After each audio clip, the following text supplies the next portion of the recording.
di Masjid Betul. Al-Latif ya.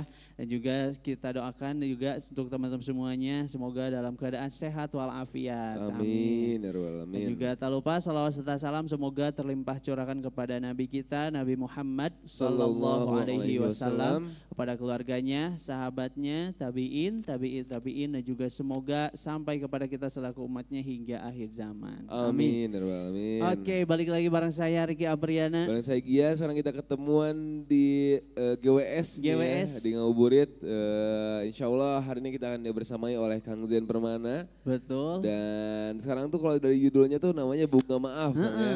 Ini harus emang seputar maaf-maafan. Iya, Ini kan- kan satu hari lagi ya. Betul. H-1 menuju Idul Fitri. Betul, nanti kan bakal sungkeman meren ya. Itu dia. Maaf gitu. Nah makanya kenapa sekarang kita bakal ngebahas soal bunga maaf. Iya, Gitu. karena kan di sini tuh nanti bakal dijelasin gimana caranya untuk memaafkan diri Betul. sendiri dulu, Ih, itu karena dia. nanti kalau udah memaafkan diri sendiri, siap menghadapi pertanyaan-pertanyaan di Lebaran. Nah, itu itu. dia. Kapan Dan- itu, kapan ini, kapan segala macamnya. Iya, dan juga mungkin lebih mudah memaafkan keputusan-keputusan yang dibuat dadakan di kantor rapat. Oke, bisa.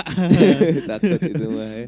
Benar-benar. Insya Allah nanti bakal dibahas ya bareng Kang Zen di GWS, di Good Way Saturday. Betul. Nanti pokoknya Good Way Saturday itu bakal ngebahas tentang apapun tentang isu mental health ya. Jadinya nantinya tetap di in a good way. Jadinya Betul. kita bakal dibahasnya lebih ke happy, lebih ke good vibes banget Betul. di hari Sabtu tuh. Kalau di bulan-bulan biasanya di pada maghrib ya. Yes, Ini betul sekali. di bulan Ramadan ini kita akan mulainya pada asar sampai dengan menjelang maghrib nanti. Iya. Nah sebelum dimulai, nah teman-teman insya Allah ada informasi dulu ya. Iya, Seperti biasa nih ada setelah di Masjid Al-Latif tuh full sama kegiatan ini meskipun di akhir juga kita Betul. akan penuhi dengan kegiatan. itu dia masih Positif. masih produktif pokoknya. Di siang kita ada sholat zuhur tuh. Iya, Kosong ya tadi. Sholat zuhur mah. Ya, maksudnya sholat teh, ini maksudnya teh. kabeuh sholat ente.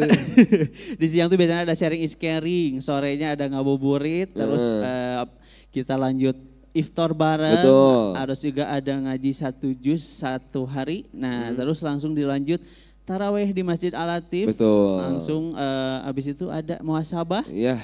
qiyamul lail Betul, terakhirnya, luar ya. biasa. Jadi insya Allah di malam ini masih ada qiyamul lail Kang ya, Insya masih ada Allah. sholat gitu, masih ada itikaf di Al-Latif. Malam ke-30 ya, Betul. bareng siapa aja Gi? Nah nanti bareng sama Kang Hari kalau sejauh ini mah infonya ya, si muhasabahnya. Oh iya, terbaik. Nah kalau misalkan qiyamul lail? qiyamul lailnya sama Kang Zenal, terus juga sama Kang Yogi, Yes. sama Kang Hasbi, Oke. dan juga sama Kang Imam. Nah, itu dia. Itu 4 imam muda yang dari dulu tuh selalu mengimam di Masjid Al-Latif. Ini Fantastic Four ya. Betul. Jadi Masjid Al-Latif tuh disebutnya imam muda, meskipun sekarang udah nggak muda. Ya maksudnya Masih tetap muda. semangatnya Semangatnya muda sangat banget. muda, gitu. Tapi luar biasa. Walaupun udah punya anak juga tetap muda. Itu dia. Anaknya yang muda ya. Kita juga muda. Aku muda. Kamu- Aku muda dikit. Oke, siap boleh. Asik sendiri gini kita ya.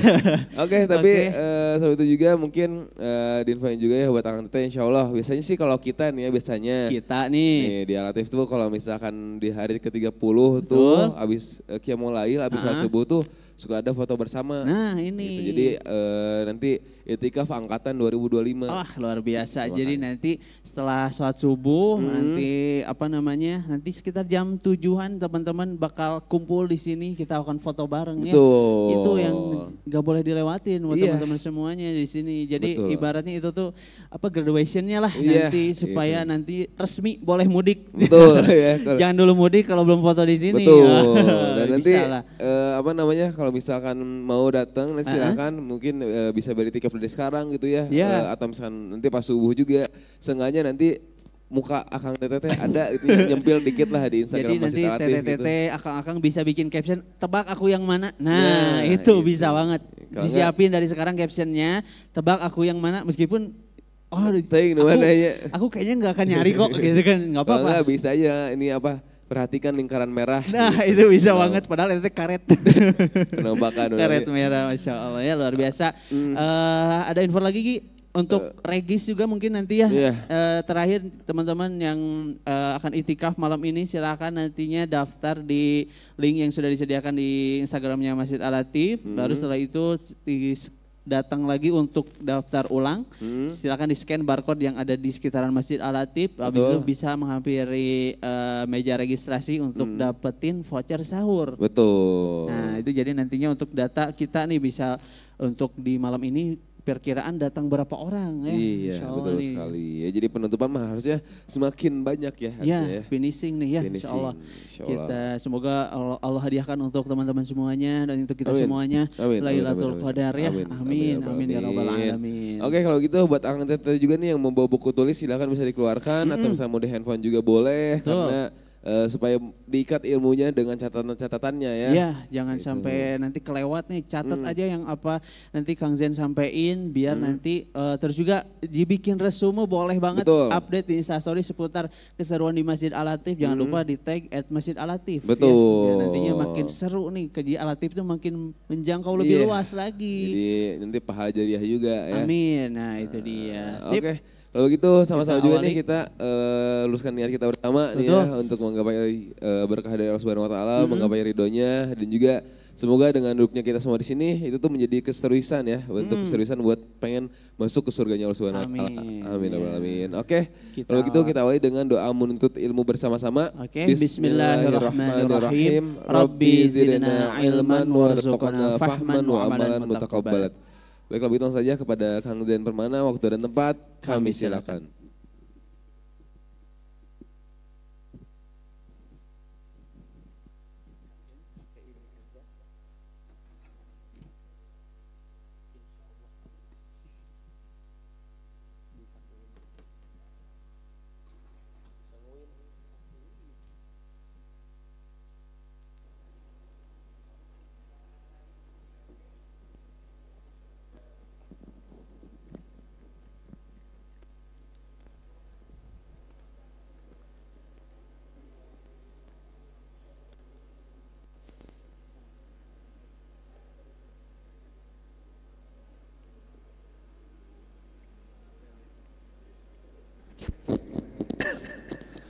Bismillahirrahmanirrahim.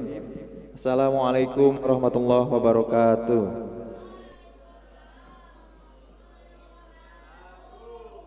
Alhamdulillahilladzi khalaqal mauta wal hayata liyabluwakum ayyukum ahsanu amalan. Asyhadu an la ilaha illallah wa asyhadu anna Muhammadan abduhu wa rasuluh la nabiyya wa rasula ba'da. Rabbi israh li sadri wa yassir li amri wahlul 'uqdatam min lisani yafqahu qawli. Subhanaka la ilma lana illa ma 'allamtana innaka antal alimul hakim. Alhamdulillah segala puji bagi Allah yang kemudian menghadirkan diri kita ke majelis ini. Mudah-mudahan majelis ini jadi wasilah yang membuat kita umurnya dipanjangkan dalam kemanfaatan, diluaskan rezekinya dalam keberkahan, diampuni segala dosa-dosanya baik sengaja ataupun tidak, yang masa lalu ataupun yang akan datang ya. Yang membuat kita nanti kelak dipertemukan dengan jodoh terbaik, baik itu di dunia maupun nanti dipertemukan kembali di surganya Allah yang penuh kenikmatan. Amin ya Allah ya rabbal alamin ya. Kajian kali ini seperti biasa di Sabtu ya, Good Way Saturday, benar ya? Atau Good Day Saturday ya, Good Way Saturday. Kita bahas tentang isu-isu yang akan di breakdown dari fitrah dan alamiah dari perspektif psikologi ya. Jadinya kalau kita merujuk nih, kalau di episode yang lalu ya kita belajar buat move on ya, yang singkat banget sebetulnya, ngomongin soal memories ya di pertemuan 5, di pertemuan sebelumnya ngomongin soal happiness ya, bedanya antara pleasure, joy, dan juga happiness ya. Teman-teman bisa cek di episode sebelumnya ya, ada videonya. Ini aku cepet-cepetin biar pada liur. Nah, di kali ini kita akan bahas, ini episode ke-6 berarti ya, bunga maaf, nanti ada episode ke-7, nah di 8 kita UTS ya, ada ujiannya, nanti kita dites ya, pengetahuan tentang fitrah dan alamiah selama 7 pertemuan apa aja ya, bisa dicek nanti videonya di Masjid Al-Latif atau di Zen Permana ya. Bunga maaf ini untuk sharing ke teman-teman bagaimana kemudian mekanisme dalam psikologi yang namanya forgiveness atau memaafkan. Jadi bisa kita memaafkan tapi belum tentu mau melupakan kan gitu ya. Aku maafkan tapi tidak aku lupakan. Dan belum tidak melupakan dibahas di pertemuan yang lalu bukan berarti kemudian tidak mengikhlaskan. Nah, itu beda ya. Nah, di materi kali ini aku pengen ngajak terutama bagaimana kemudian kita memaafkan diri kita. Jadi insya Allah kan ya, ini husnuzannya aku ya Akang Teteh semua selama 1 minggu ini, selama 10 hari terakhir ini kan kemudian mencoba untuk mengharapkan ridho Allah kan gitu ya. Mudah-mudahan Allah berkenan untuk menjadikan kita salah satu di antara orang-orang yang dapat privilege yang namanya Lailatul Qadar ya. Malam di mana kita tuh nggak mungkin dapetin malam itu kalau kita pakai jalur normal ya. Akang Teteh, usia kita itu dihitung pakai usia kronologis. Pakai usia apa? Chronological age ya istilah ilmiahnya ya. Berarti kalau usia kronologis itu dihitung dari kita lahir kan gitu ya, bukan dari hamil ya, kan gak dihitung ya, beda itu mah usia kehamilan, tapi usia kita mah dihitung dari lahir. Nah, usia Akang Teteh mungkin sama aku ya, kurang lebih 23-an kan ya umurnya ya. Aku kan juga 23-an ya, berapa belas tahun yang lalu. Nah, itu namanya kronologis tuh. 0, 1, 2, 3, 4, 5 balita. 0 sampai 3 infant, bayi. 10 tahun anak-anak. Belasan namanya teenagers ya. Sekarang lagi rame di Netflix ada serial adolescence ya, remaja itu adolescence. 18 sampai 29 kata tokoh namanya Arnett, namanya emerging adulthood, dewasa yang baru muncul. Untuk nunjukin bahwa kedewasaan itu ternyata enggak mudah di zaman sekarang mah. Ya kalau kita merujuknya zaman dulu ya Imam Syafi'i kematangan berpikirnya udah bagus, ya enggak? Tapi kan belum dewasa. Umur 9 atau 10 tahun itu di Masjidil Haram itu beliau kalau bikin lingkaran liko ngaji itu udah banyak jamaahnya, padahal umurnya masih 7 atau 8 tahun. Yang lucu itu kayak gini, Imam Syafi'i itu dulu pernah kayak gini. Pernah kemudian bahas tentang bab puasa ya, bahas tentang bab berpuasa, pentingnya berpuasa ketika di bulan Ramadan dan sharingnya di bulan Ramadan. Habis sharing kemudian dia minum, jamaahnya kemudian teriak, batal. Lah, kenapa batal? Aku kan belum balik. Bayangin, belum balik aja udah jadi rujukan orang-orang yang ada di situ. Makanya Imam Yahya bin Ma'in, ahli jarh wa ta'dil itu tukang mengkodifikasi, memvalidasi hadis ya. Hadis ini sahih dari mana apa merekam gitu ya. Pernah nguji Imam Syafi'i lalu bilang apa coba? Aku tidak rugi berjalan jauh dari Irak hanya untuk menemukan penjelasan hadis yang istimewa seperti halnya ini. Nah makanya Imam Ahmad bin Hambal atau Imam Hambali mah begitu relate sama engage sama Imam Syafi'i. Jadi kalau Imam Syafi'i datang ke Irak buat ceramah, diundang ceramah di sana, itu kemudian disambut sama Imam Ahmad bin Hambal itu langsung dari depan gerbang pintu kota Irak itu ya. Disambut, kemudian si Imam Syafi'inya mau turun, si kudanya dipegangin supaya Imam Syafi'inya enggak turun. Terus beliau pegangin kudanya. Wah, Masya Allah. Sampai gurunya, anaknya Imam Ahmad bin Hambal, nah sok liur ya. Aku ulangi lagi ya. Ini logika ini penting karena kalau di tes tuh logika namanya logika family tree ya. Akang Teteh pernah nggak tes psikologi yang ada tes logika tuh tapi tentang silsilah keturunan? Tasya adalah anak dari keponakan, cucunya, adiknya, mamah kandung kita. Siapakah Tasya? Kan itu logika tuh. Nah, ini ada anak dari anaknya guru dari anaknya Imam Ahmad bin Hambal bilang kayak gini, bilangin ke bapakmu.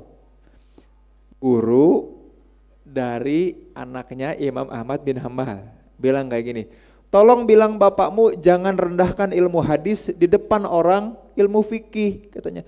Sesungguhnya aku tidak enak atau tidak tega melihat bapakmu menenteng kuda Imam Syafi'i seperti itu, seolah-olah merendahkan ilmu hadis gitu. Terus anaknya bilang ke bapaknya nak tolong bilang kepada gurumu, kalau engkau ingin mendapatkan kemuliaan seperti aku, yuk aku akan tenteng kudanya Imam Syafi'i di kiri, aku akan biarkan dia dari kanan gitu. Sesirian sesimpel itu. Jadi lagi ngomongin apa ya? Tiba-tiba ke situ. Nah, kayak gini ya.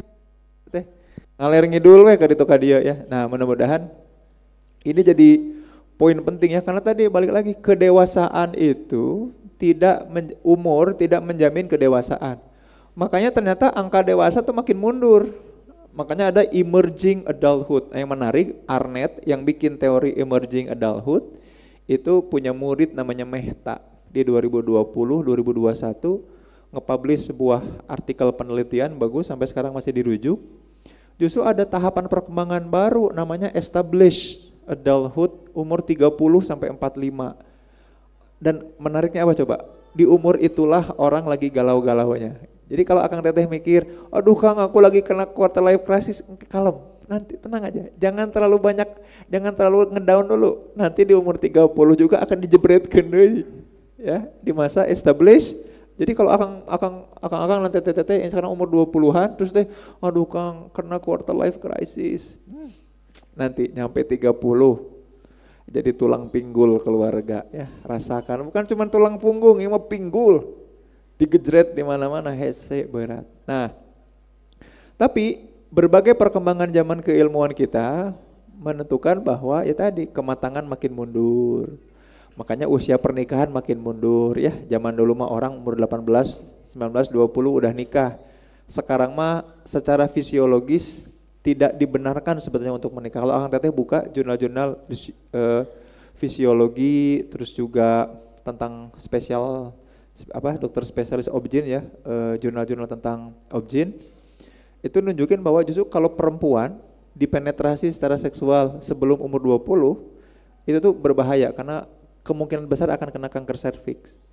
Kenapa? Karena struktur fisiologis kita kayak gitu. Bayangin, menstruasinya lebih cepat, tapi ternyata nggak matang-matang juga secara fisiologis gitu ya. Nah makanya kurus baca jurnal kita teh, lihat literatur, boro-boro baca ya kita namanya hakau bukan namanya maca gitara. Makanya kalau Akang Teteh baca ya betapa luar biasanya para ulama kita kemudian memfilter, memvalidasi, memverifikasi hadis ya, terus juga tafsir.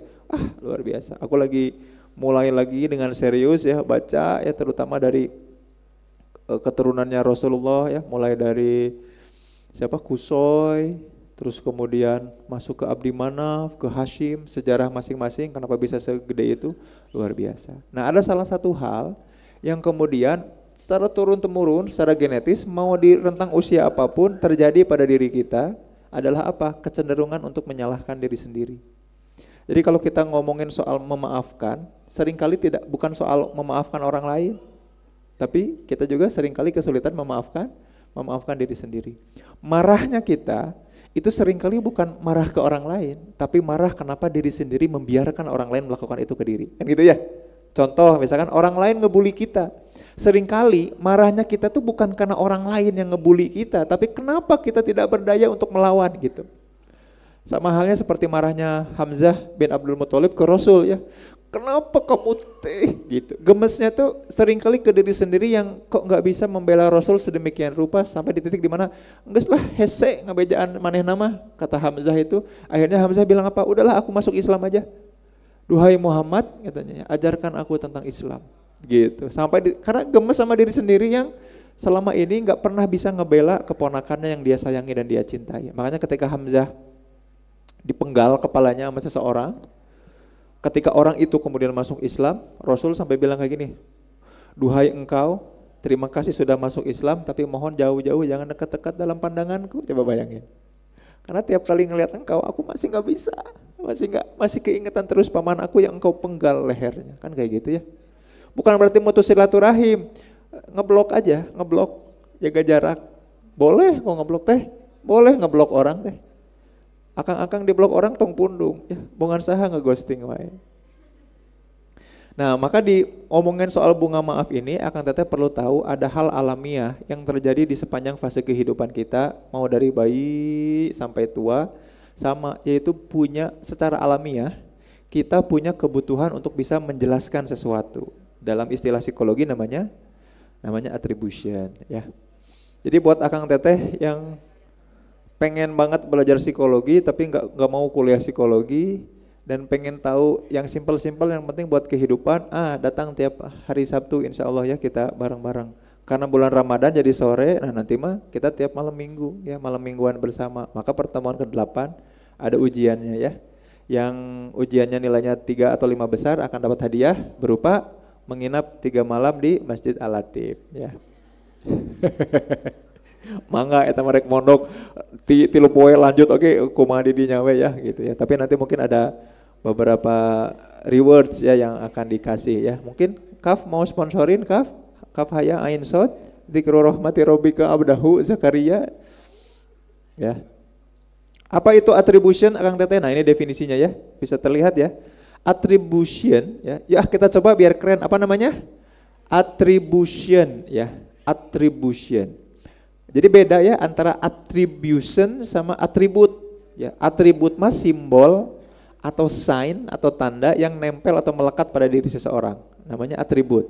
Kalau attribution, mangga dicek aja, di googling aja nanti kalau nggak percaya di jurnal-jurnal ilmiah. Attribution itu pasti ini nih, definisinya adalah upaya untuk menjelaskan penyebab dan alasan dibalik perilaku diri dan atau orang lain.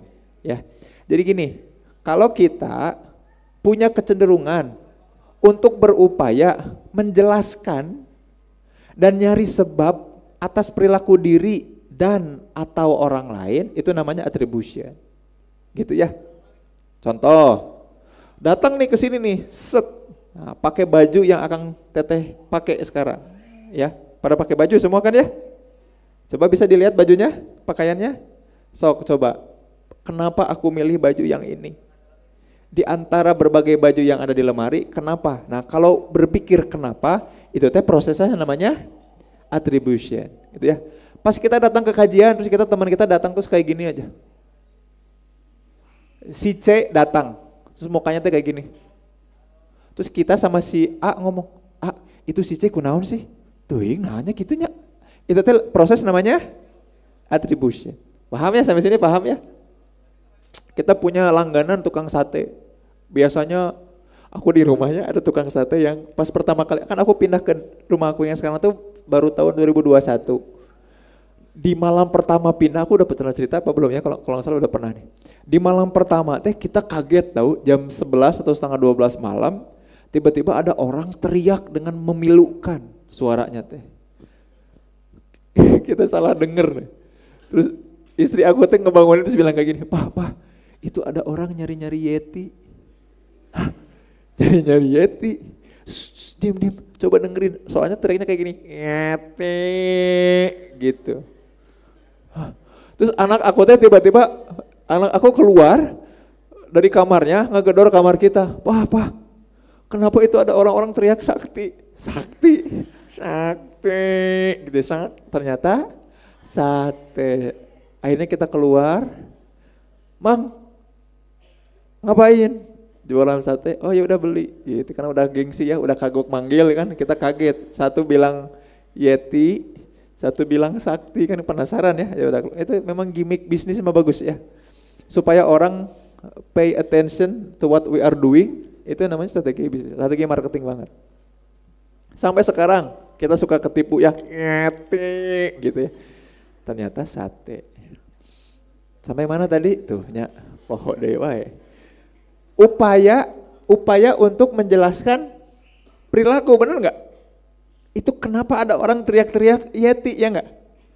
Anak aku bilang, "Pak, itu kenapa ada orang teriak-teriak sakti?" Kan kita kaget kan, penduduk baru di situ, malam pertama banget nginep di situ. Oh, ternyata tukang sate. Nah, mendapat penjelasan bikin kita tenang. Maka pernah nggak Akang Teteh melakukan sebuah perilaku yang Akang Teteh tidak bisa mendefinisikannya? Nah, nanti kapan-kapan kita bahas, namanya cognitive dissonance. Nah, hanya kunaonnya orang bet beli sepatu nu warna ieu. Teteh, kenapa aku bet beli kerudung ini? Kenapa tiba-tiba check out, transfer ini, itu kunaon? Nah, itu teh namanya attribution error.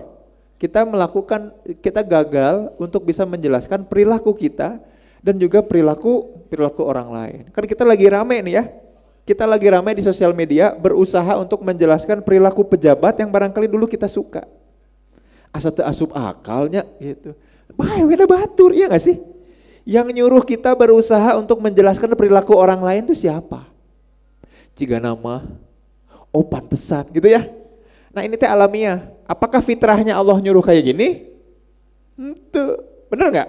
Bener ya, paham sampai sini ya? Makanya hati-hati. Kajian di malam minggu ini selalu ngomongin itu. Bahwa yang alamiah itu belum tentu baik untuk kita. Yang kita upayakan adalah ngejar fitrah gitu ya. Tapi Akang Teteh harus punya kendali. Kenapa? Karena yang alamiah ya alamiah. Alamiah itu gimana? Otomatis terjadi pada diri kita gitu ya. Kalau megang yang panas pasti au. Kan gak mungkin. Oh iya mah panas cigana 40 derajat iya mah. Nah, iya karek leuwih ti 100 ya kaburu maot atuh minimal melepuh tangan kan gitu ya. Alamiahnya kita memegang sesuatu yang panas akan mencabut kan. Itu alamiah. Ngajak kita untuk masuk ke metode atau media atau modus yang otomatis dalam diri kita. Makanya kalau Akang Teteh nyebut kata trauma, jadi kalau ada Akang Teteh bilang ke aku kayak gini, Kang aku lagi trauma, pasti bohong. Trauma mah tubuh kita yang ngambil alih sengaja untuk melindungi diri kita. Contohnya tadi megang yang panas. Jadi kalau ada orang yang gini, aku trauma Kang, dideketin sama laki-laki. Jadi aku trauma untuk deket sama, lain trauma eta mah uneasy feeling namanya. Aku takut dikecewakan seperti halnya waktu itu kan gitu ya. Kalau trauma mah tiap ngelihat laki-laki ngejerit. Kalau Akang Teteh pernah menangani klien yang gempa karena tsunami, tiap kali dengar gemericik air aja mereka mah udah ngorejat. You know ngorejat? When they have no control but nothing to do but to jump around. Itu namanya ngorejat. Mereka punya pilihan gak untuk melakukan hal lain? Gak punya, tubuhnya yang mengambil alih untuk melindungi dirinya. Itu teh alamiah. Paham ya sampai sini ya? Kalau kita mules, pengen buang air, apakah kemudian kita umroh heula we bae? Ieu mah bisa ditahan? Kan teu ya.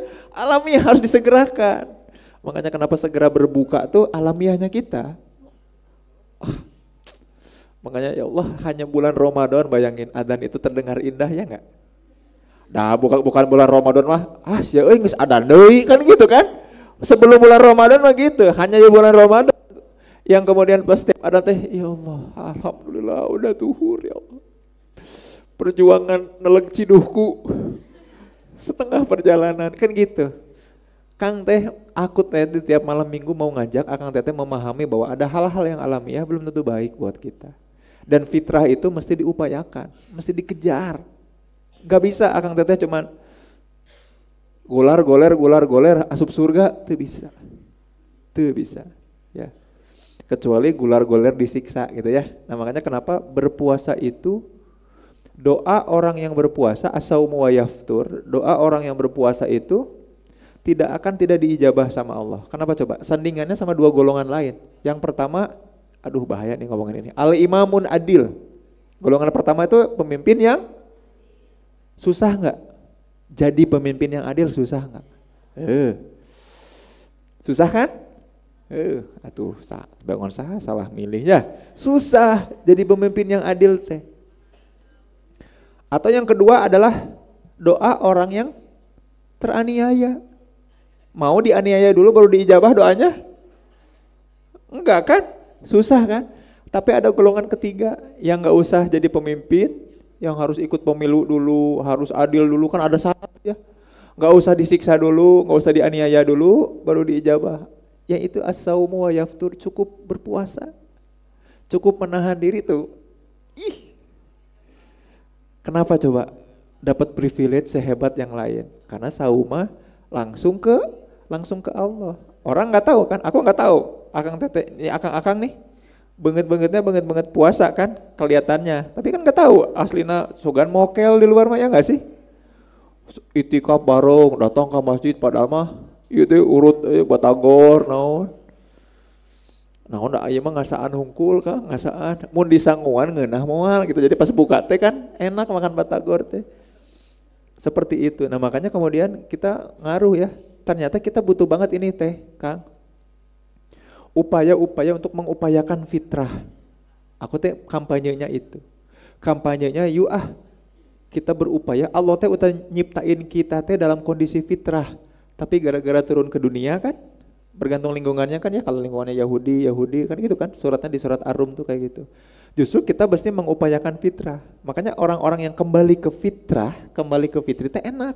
Dan itu teh harus diupayakan. teu bisa ujug-ujug. Ya, sampai sini jelas ya? Ini mah alami nih. Alamiahnya orang akan kemudian mencari cara untuk menjelaskan kunaon ya aku teh bertiga gitu ya. Paham ya? Kenapa ya dia teh seperti itu, namanya attribution gitu. Nah, sekarang hubungannya apa? Attribution dengan bunga maaf. Kang teh mangga cek metode-metode ilmiah muhasabah ya. Aku juga ala qadarullah ya tahun ini mah belum bisa nemenin Akang Teteh muhasabah di itikaf ya. Biasanya tahun-tahun sebelumnya suka menemani, ini padat banget jadwal luar biasa. Gini teh, Kang, ketika kita tiap metode muhasabah introspeksi yang ilmiah manapun pasti membutuhkan upaya yang namanya attribution ya. Karena nanti attribution ini sering error. Nanti akan aku bahas ya, ada slide-nya nanti. Sering error. Maka kalau kita pengen memaafkan, terutama memaafkan orang lain, kan harus dimulai dari memaafkan diri, gitu ya. Paham ya metodenya nih, sistematikanya nih. Kalau pengen memaafkan, kembali ikhlas, itu kita perlu dulu memaafkan diri sendiri. Untuk bisa memaafkan diri, aku perlu tahu atribusi apa aja yang aku lakukan, supaya jelas memaafkannya. Nah, jangan sampai kita ngejadikan istilah-istilah kosong. Itu yang kampanye yang aku lakukan juga kan ya, di tiap malam minggu ini pengen ngajarin sabar tanpa ngomongin sabar. Kebayang ya?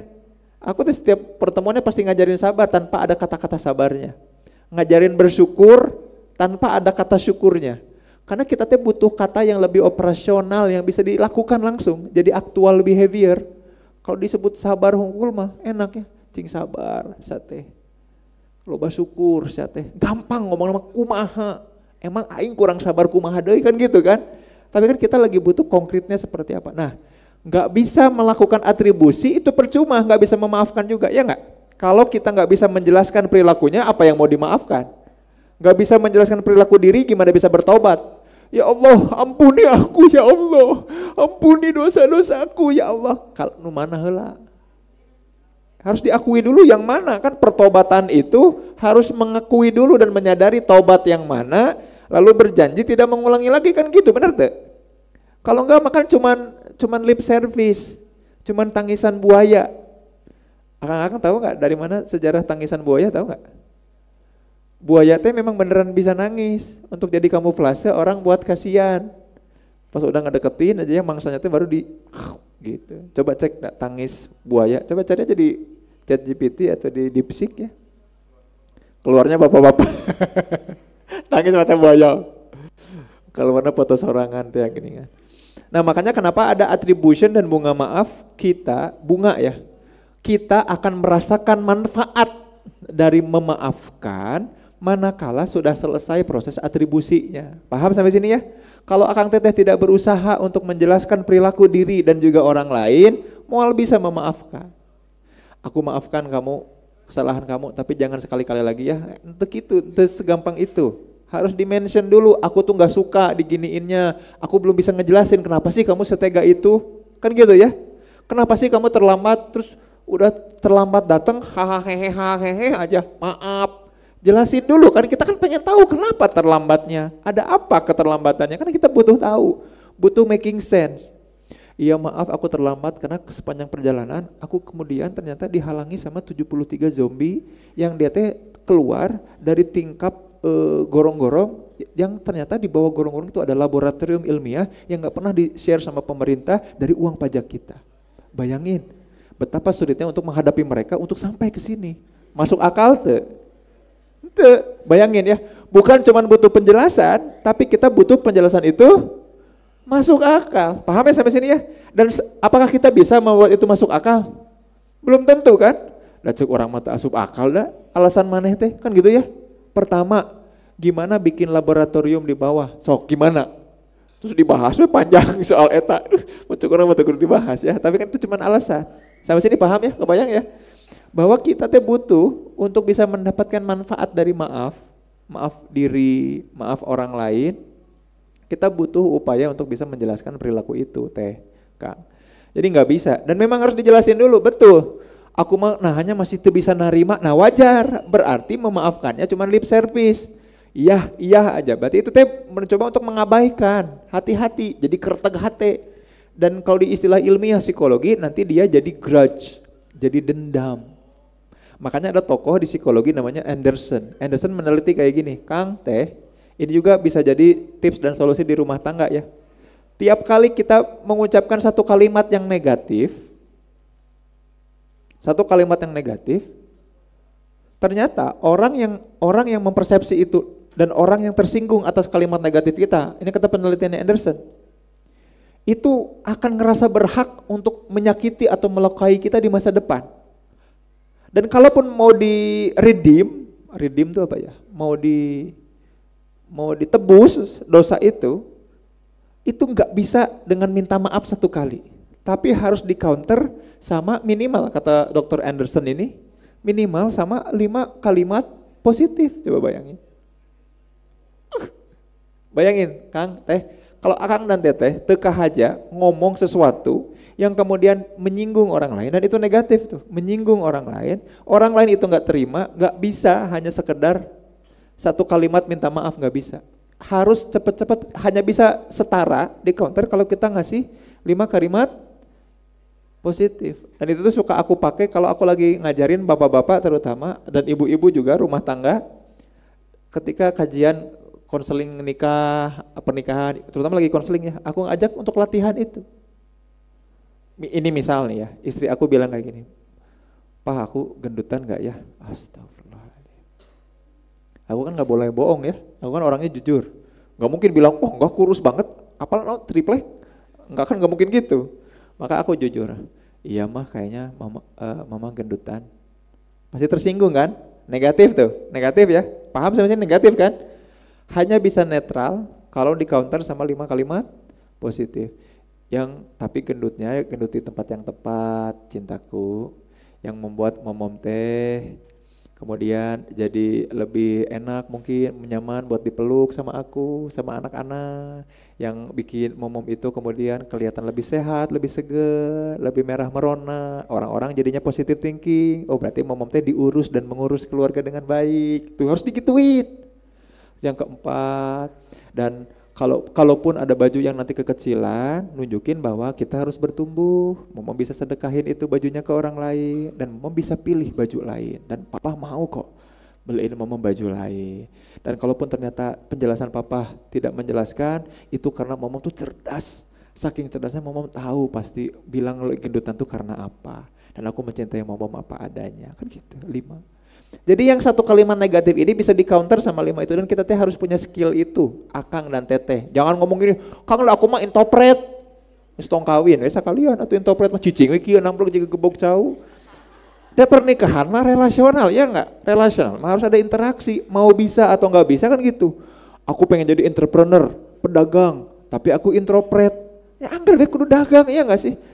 Silakan kakak, kan kudu gitu nya, kakak silakan lagi butuh ini enggak, kakak kan harus segitu, dagang makan udah bisa kieu. Kenaon jak? Tong jawab deh ya, tong ngomong dagang nang kieu we. Enggak bisa, butuh interaksi, mangga cek literatur apapun. Apakah Rasulullah seorang introvert? Jawabannya iya, makanya ada gua Hiro gitu ya. Di Jabal Nur naik ke sana ada cekungan bentuk gua untuk menyepi Rasul teh, karena orang introvert mah dapat energi ketika menyendiri. Jadi introvert teh artinya bukan cicingan, jika gebog cau, batu, prasasti ente, ain. Orang-orang yang dapat energinya, mangga cek literatur soal introvert ya, Gustav Jung, Brewer, Merlin, semua bilang kayak gitu. Introvert itu bukan pendiam, bukan diem, cicing, bukan. Orang yang terus butuh sendiri dulu, itu teh namanya introvert juga. Rasul kayak gitu, butuh tempat untuk menyepi menyendiri. Nah ekstrovert bukan berarti petakilan, pecicilan, tukang ngobrol, enggak. Dia dapat energi ketika bertemu dan berinteraksi sama orang lain.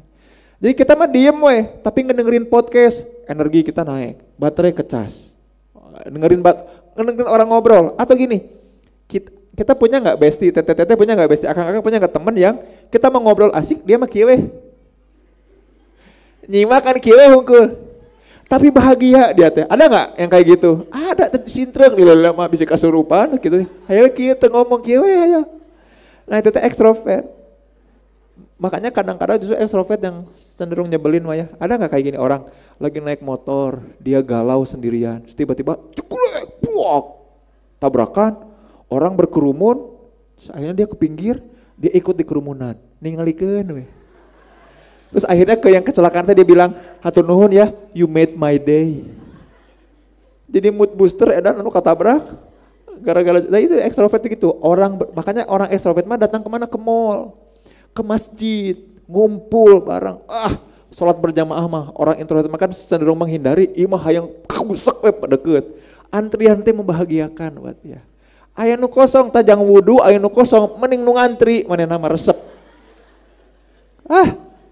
Luar biasa. Orang ekstrovert tuh kayak gitu, padahal diem, nggak ngomong, padahal diem. Dia menyukai, mencintai kerumunan dan banyak orang. Dapat energi dari situ.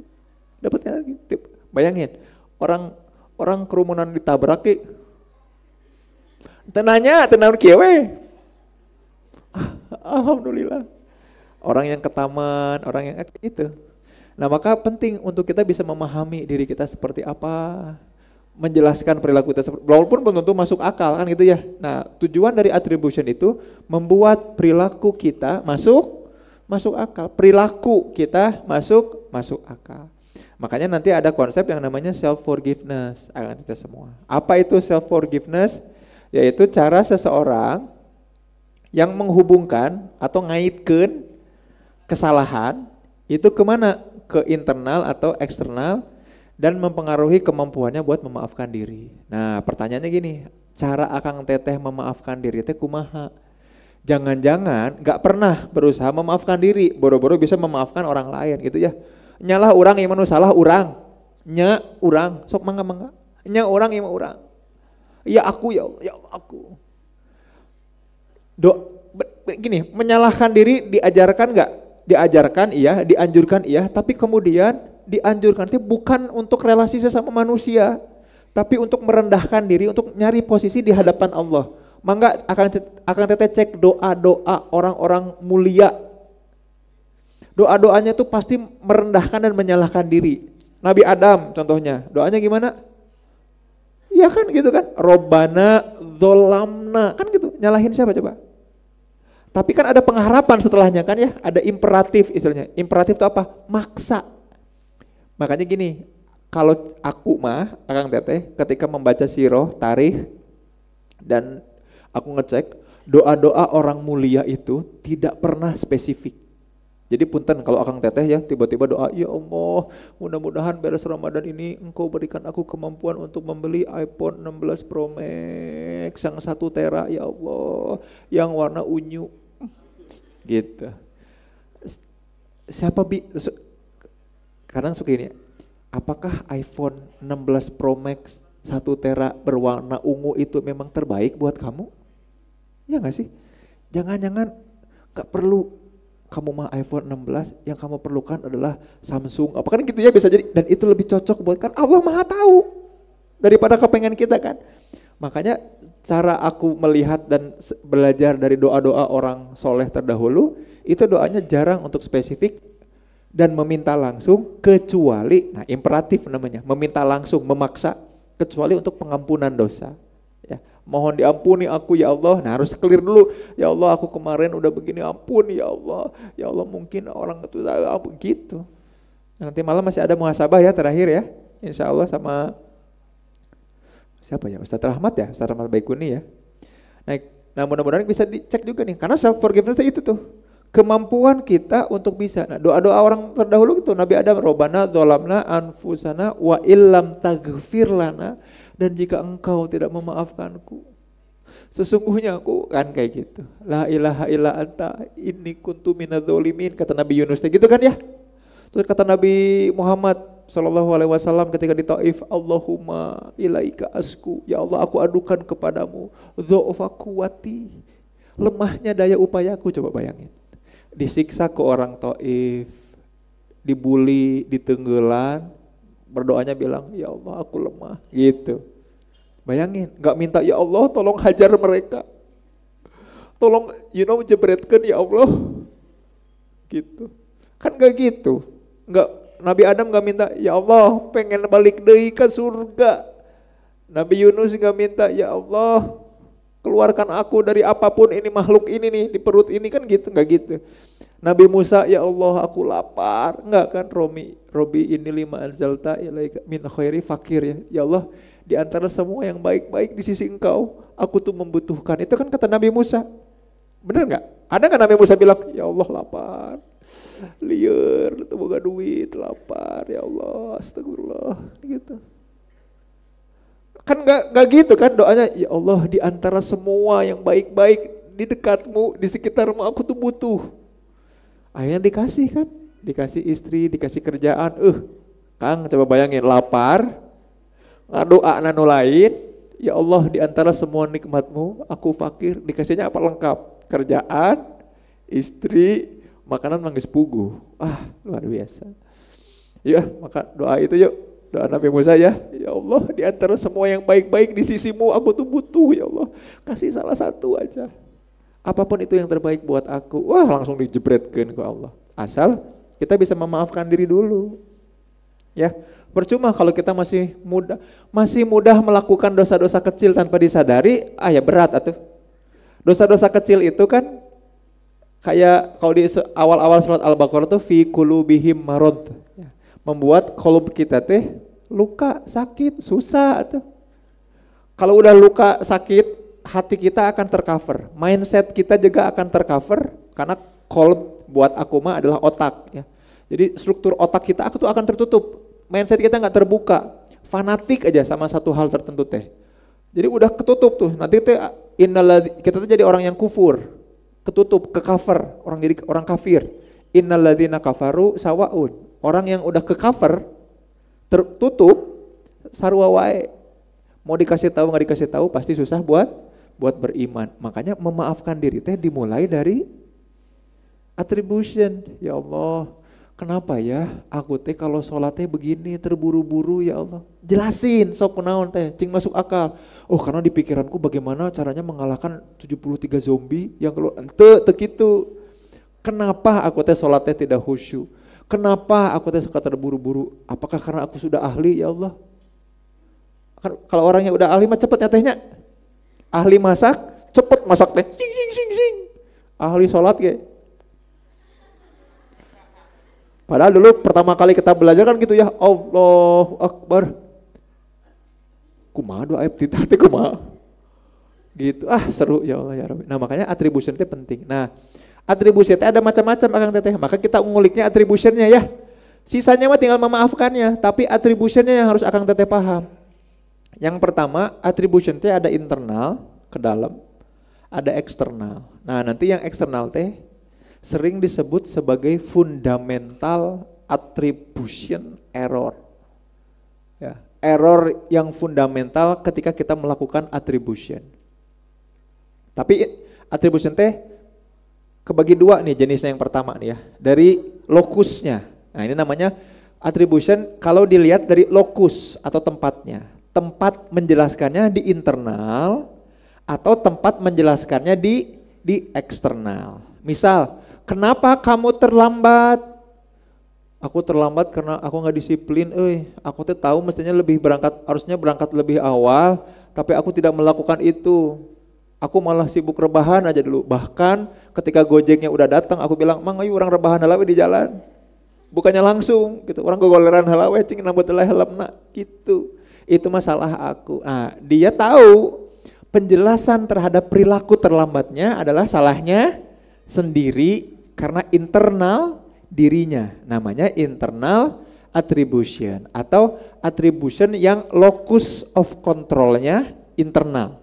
Ya, ini kata-kata yang aku ucapkan itu kalau Akang Teteh nggak percaya bisa cek cari jurnalnya Mangga Tah Kereceli Kang Riki jeung Kang Gia ya kalau nggak percaya. Yang aku sampaikan itu pasti ada rujukan-rujukan ilmiahnya. Ya, namanya internal attribution. Kalau ini contohnya apa? Aku gagal karena aku bodoh. Terutama kebawaan-bawaan dalam diri. Bodoh aku mah. Kenapa kamu teh nilainya kok jelek kayak gitu? Iyalah aku memang bodoh. Enggak, ada kesulitan apa dalam mengerjakannya? Enggak, aku mah bodoh aja udah. Ya kenapa? Iya aku mah bodoh gitu. Makanya kalau nanti akang teteh ditanya pas lagi ngumpul keluarga pas lebaran, kenapa belum nikah? Iya mah aku mah jelek, nggak laku. Nah itu teh namanya internal attribution. Tapi kalau kemudian eksternal gimana coba? Teh Kang kenapa belum nikah? Orang-orang di luar masih belum melihat keindahan dan kebaikan seorang aku. Itu eksternal. Orang-orang di sekitarku masih belum melihat kemurnian, kesejatian, kehebatan seorang aku. Langsung di saya blok weh ke orang di sekitar teh ya. Paham ya sampai sini ya? Jelas ya? Ini dulu Kang teh kalau mau bisa memaafkan diri supaya tuntas si ikhlas-ikhlasnya teh ieu heula attribution lah internally atau externally. Eksternal itu contohnya di sini apa?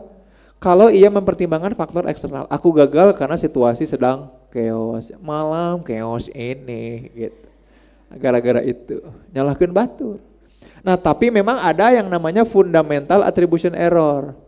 Jadi kalau ada kejadian teh, ini di surat apa ya? Lupa surat di Quran teh bagus banget, indah banget. Di surat Al-Isra kalau nggak salah ya.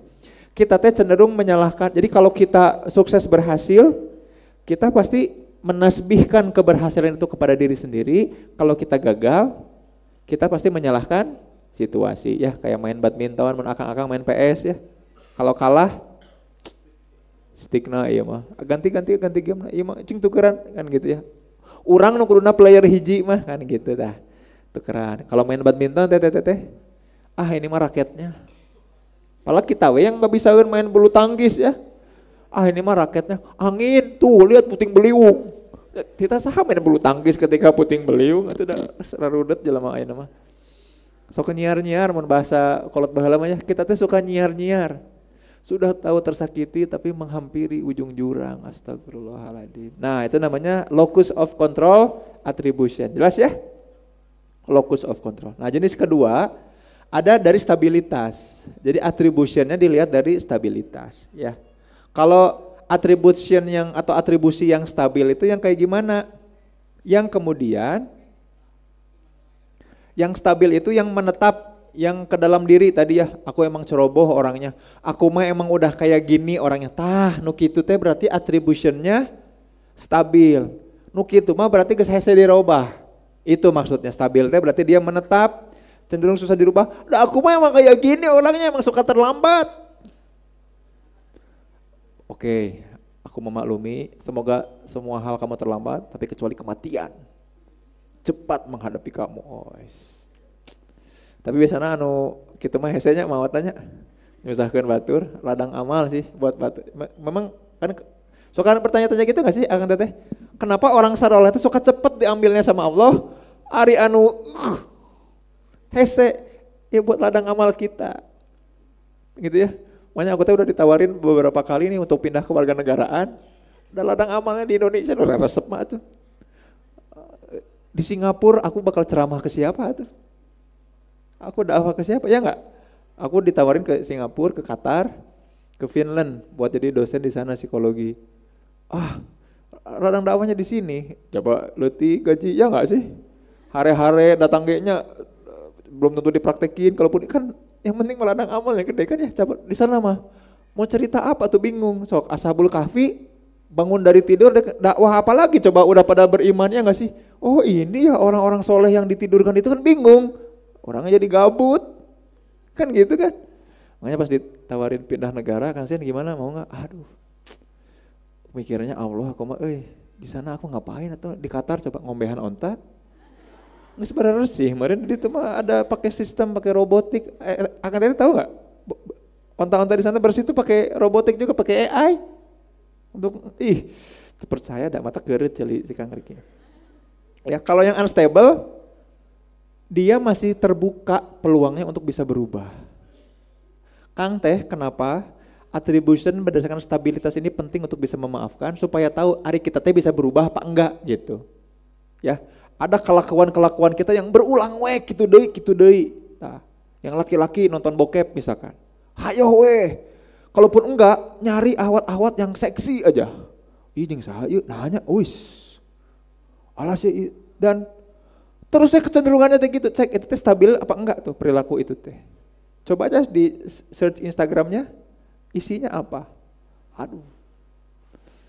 Karena tantangan kita, angkatnya perlu tahu ya, yang laki-laki itu didistraksi sama itu. Wah itu mah udah harusnya jangan disembunyikan, ini mah bukan tabu lagi, harus diwaspadai betul karena itu godaan. Matak tarara maca buku, boro-boro maca siro, kan gitu ya. Quran aja kan buat kita mah terapeutik ya enggak Kang? Asa ayat weh. Alas ya terapeutik, jadi tunduh. Alus ya ieu naon ieu bahana ya. A'udzubillahi minasyaitonirrajim. Kaf. Ya, karena kisah gitu. Bayangin, setannya luar biasa ya. Maka aku mah campaign ini jangan disembunyi-sembunyiin, sikat weh. Problem utama laki-laki itu. Makanya ini punten rada vulgar bahasanya. Tantangan utama perempuan itu gabrut. Tantangan utama laki-laki tobrut. Galau brutal. Itu teh Kang jangan disembunyiin. Open aja, yuk kita lawan itu, kampanyekan itu. Karena jangan-jangan itu teh yang bagian stabil dari diri kita yang membuat kita nggak bisa berubah. Nah hanya Indonesia tuh maju-maju, ya maranan aja kayak kia kan gitu ya. Nah hanya Indonesia tuh maju-maju menyalahkan eksternal, padahal kita bedaik. Ya nggak sih dikasih 50.000, ya nanti aku coblos ya kasih 20.000, ya atau malah golput. Aduh, percaya wae. Gitu. Aku lagi diserang soalnya sama buzzer ya, baik udah kagok. Gitu. Tapi pindah negara tadi, aduh ya Allah. Pokoknya mah kudu pisurgaeun kan. Apapun yang aku lakukan teh harus caper sama Allah gitu. Masa kampanye di luar negeri, kampanye apa? Bingung kan orang juga. Nah, maneh dan geus di dieu mah tuh. Gitu. Sama kayak Nabi Yunus juga kan ya udah beres pulang. Alah udah saroleh sok bingung lah kena naonan. Luar biasa. Nah ini yang attribution, hati-hati ya. Makanya kalau kita mau minta pas muhasabah, ya Allah, jadikan hal-hal yang selama ini ternyata perilaku buruk, terus ternyata pas aku atribusi itu teh stabil. Ya Allah, tolong pecahkan kestabilan itu. Aku nggak mau ceroboh, aku nggak mau bodoh gitu ya. Makanya kenapa di zikir pagi sore ada doanya kan, Allahumma inni a'udzubika minal hammi wal hazan, kan gitu ya. Supaya jangan hammi dan hazan teh jadi yang menetap di dalam diri aku. Hayo wes stabil. Coba ceritakan tentang diri Anda. Aku adalah orang yang galau dan sedih. Ajdi wal kasal, malas dan bodoh, kan gitu ya. Jangan jadi tetap gitu. Bayangin sampai sini ya. Hati-hati, jangan-jangan perilaku kita teh karena stabil kikituan. Ini nih. Makanya ketika ya Allah ampuni aku, nah minta juga di breakdown supaya jangan stabil di dalam hal-hal yang buruk, Kang. Ya, Teh. Ya Allah ya Robbi. Makanya senang aku mah ya ada budaya waktu itu, budaya jalan 10.000 kaki kan gitu ya. Sinala lempang jelema teh. Ini malah jadi beli treadmill. Jadi pada jalan di rumah. Salah oge ya. Sok aya teknologi yang mengakali sesuatu teh ya. Ya Allah, padahal kita butuh jalan sambil nyapa orang, ya enggak? Sambil ngobrol, sambil apa dah. Kalau akan teteh umroh, haji, wah itu teh sekali jalan teh kan 20.000, 30.000, bahkan bisa sampai 40.000 langkah sehari teh. Jangan mikir, gimana tuh nanti aku jadi artis, arageung bitis, ente, moal, nanti bitis aku bucat gimana, moal, sok emang aya, ada gitu riwayat di kedokteran bitis bucat, aslina, so gak pernah ada riwayat itu. Itu yang masalah kan di pronasi, plantar fasciitis kan gitu ya. Itu karena jarang jalan juga. Apa coba alas kaki? Silahkan search dimanapun. Alas kaki paling mahal adalah alas kaki yang mendekati barefoot. Apa coba barefoot? Telanjang kaki barefoot itu. Jadi sepatu yang mahal teh, sepatu yang paling mendekati barefoot. Mangga sok cek kalau nggak percaya mah. Barefoot shoes mahal pisan 3 juta. Enggak sesuai nyeker, kan gitu ya. Sebenarnya mah. Nah makanya nyeker itu teh ngasih grounding, ngasih stabilitas emosi. Akan tadi kalau nggak percaya ada teori-teori ilmiahnya. Jalan kaki, bertelanjang kaki di rumputan, di genangan air, di tempat-tempat yang becek, abis itu bebersihnya, jangan dibiarin kaki nanti cacingeun naonnya. Itu teh ngasih kestabilan emosi. Jadi kalau akang teh mudah rarungsing tanpa bisa diatribusi, tanpa bisa dijelaskan, ya wayahna kudu mencoba buat jalan, berenang, itu teh hal-hal penting. Makanya kenapa kok ada hadis yang meriwayatkan, bahkan Umar bilang kayak gitu ya, hebat orang yang kemudian bisa mengajarkan anaknya, mendidik anaknya apa? Memanah, berkuda dan berenang. Di padang pasir rek mau jadi di mana, Kang? Bayang nggak? Tapi mereka tahu bahwa hal itu penting buat pertumbuhan fisik seseorang. Ya. Nah, atribusi selanjutnya namanya dari scope. Ya, attribution berdasarkan scope-nya. Aku tuh lupa bawa kacamata ya jadi rada. Ada atribusi yang global, ya. Artinya scope itu kita tiap kali menjelaskan perilaku kita langsung digeneralisir. Ya, contohnya gini, aku terlambat, wah aku membuat perekonomian rusak gara-gara aku kan maneh unggul telat teh. Aku bikin acaranya jadi ngaret ya, acaranya jadi gara-gara maneh acara teh gitu. Nah itu namanya attribution yang global. Kita berpikir bahwa hal yang kita lakukan itu berpengaruhnya itu skopnya itu sangat luas. Sok GR kita mah ya. Gimana ya kalau aku terlambat nanti orang itu saha maneh kan gitu ya, enggak juga. Atau kemudian atribusinya spesifik, ya hanya kepada hal-hal itu aja di satu momen atau konteks tertentu. Nah kita juga perlu cek ini, karena kadang kita terlalu GR, terlalu global, atau nah istilah sekarang apa coba Akang Teteh? Istilahnya namanya tone deaf. Tone deaf itu apa? Tidak berempati atas kondisi sekitar, gara-gara kita terlalu spesifik. Ya ada kemudian apa juru bicara presiden itu Teteh? Ada yang media diteror pakai kepala babi, terus dia bilang, ya masak aja. Dia hanya mikir ke kasus spesifik itu, ya kan dikasih kepala babi, ya kan gampang kan tinggal dimasak aja. Kalau ternyata udah bangke ya tinggal dibuang kan. Ya kan itu kan gak masalah kan, iya gak sih? Ya itu terlalu spesifik atribusinya. Kenapa ada orang yang ngasih kepala babi, dia jawab dengan, ya udah ada orang yang ngasih, yang diambil pusingnya gak sih? Masak aja, bener gak sih pernyataan itu? Kalau secara atribusi yang spesifik, bener ya gak sih? Tapi kan dia ngomong dalam kapasitas sebagai juru bicara negara. Ada orang dikasih sesuatu yang tidak dia sukai, iya enggak sih? Bener enggak?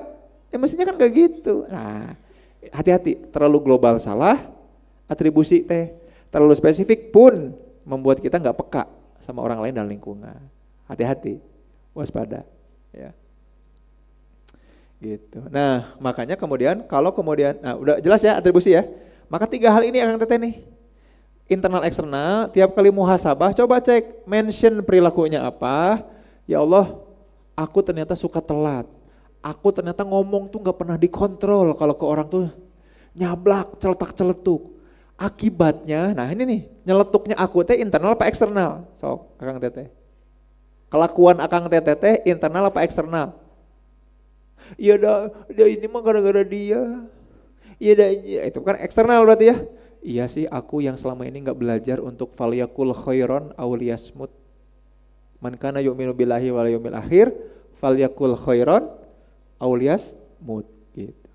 Atau kemudian ini stabil, menetap apa enggak? Aku masih bisa berubah apa enggak? Kalau enggak bisa berubah, mau enggak mau harus ke profesional. Kang jika nama ya hese stabil aku kieu wae hayo ningali anu kitu misalkan akang-akang harus ke profesional. Harus konseling. Susah banget. Nah, kalau unstable, oh berarti aku masih bisa berubah. Gimana perubahannya, melakukan apa? Ya.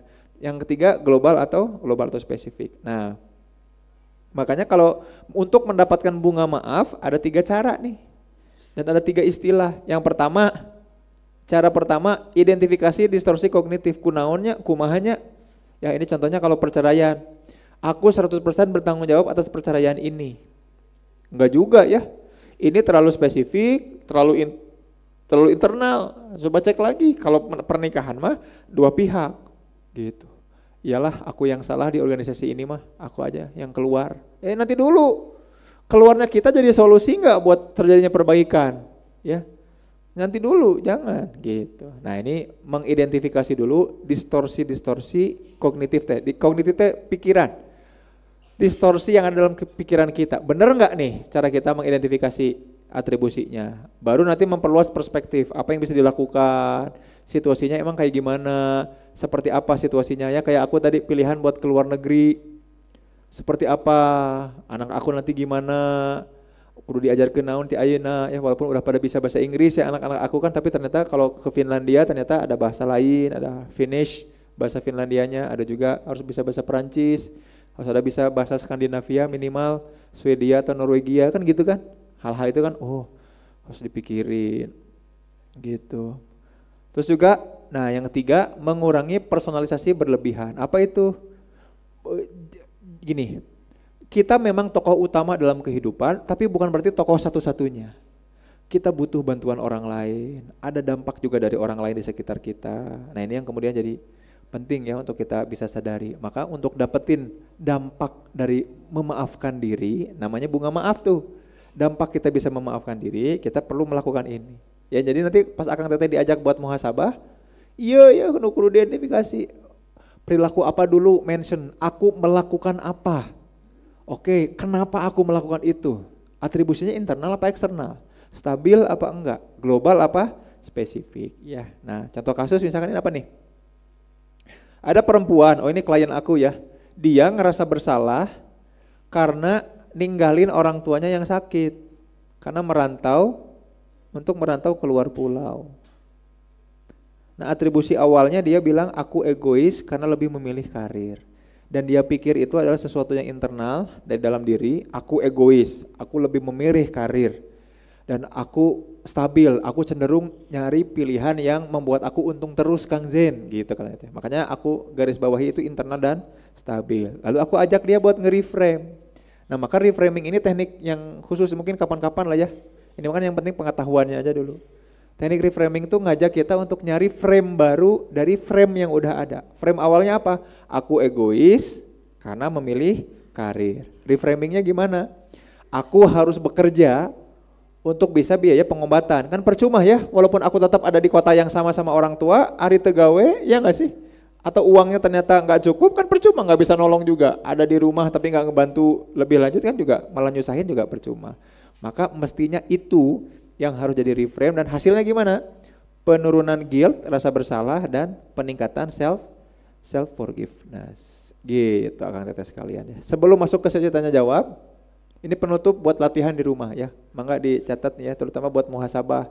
Apa pertanyaan utama yang bisa aku jawab untuk melatih kepekaan aku dalam atribusi? 2 pertanyaan ini. Pertama, apakah aku menyalahkan diri sendiri secara berlebihan? Coba cek capaian-capaian kehidupan kita saat ini sejauh ini seperti apa. Apakah aku suka menyalahkan diri aku secara berlebihan? Cari keberhasilan atau kegagalan diri. Apakah aku nyalahin diri aku? Jadi kalau berhasil, nah ini biasanya orang Indonesia banget ya. Kalau berhasil, ini mah karena kita semua ya.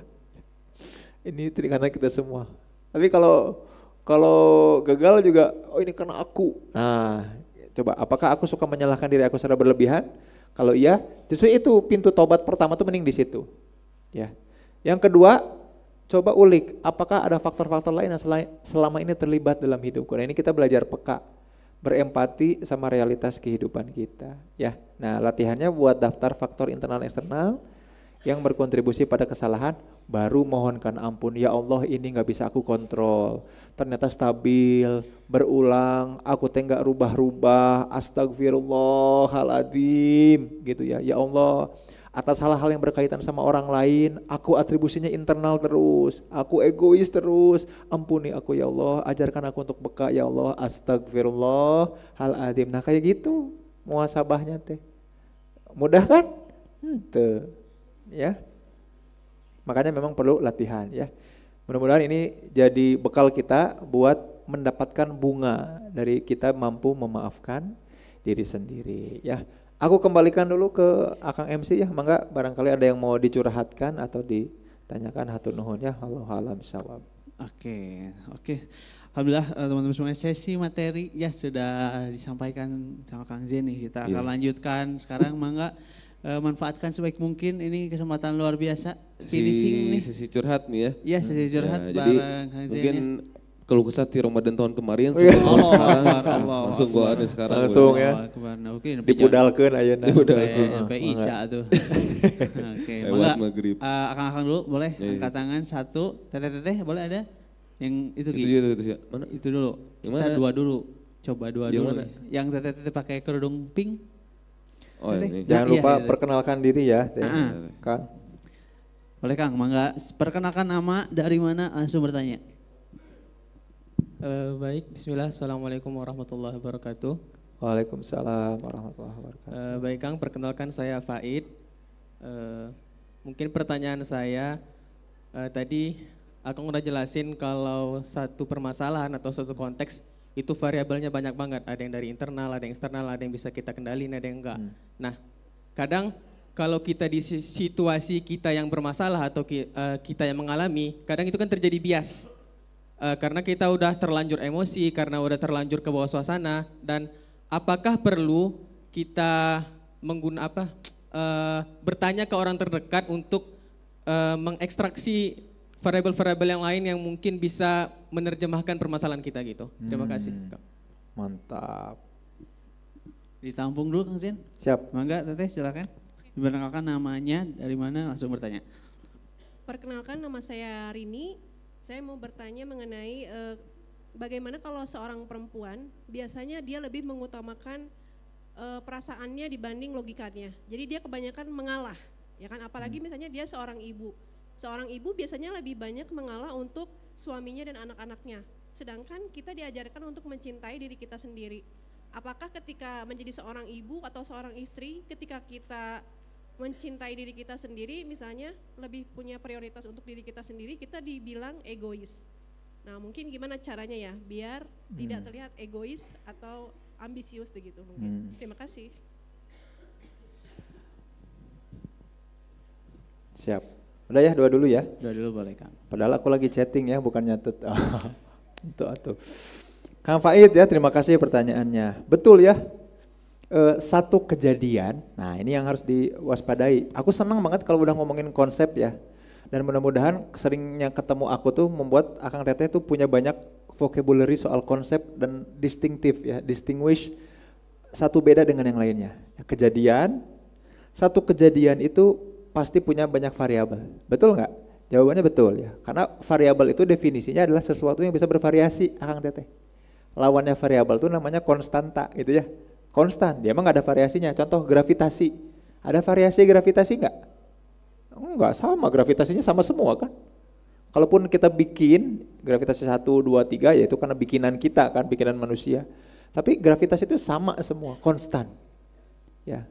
Nah, variabel itu sesuatu yang bervariasi, betul. Nah, kalau kita mengalami sebuah kejadian, lalu kemudian kejadian itu, nah ini menarik nih, kalau ingat bahasan di pertemuan sebelumnya, aku bahas soal ada episodik ya, episodik memori. Ada kejadian-kejadian yang bukan rutinitas, bukan kebiasaan, bukan keseharian. Ini mah kejadian yang sifatnya namanya kasuistis. Jadi kalau kebiasaan keseharian contohnya apa? Sholat, makan gitu ya.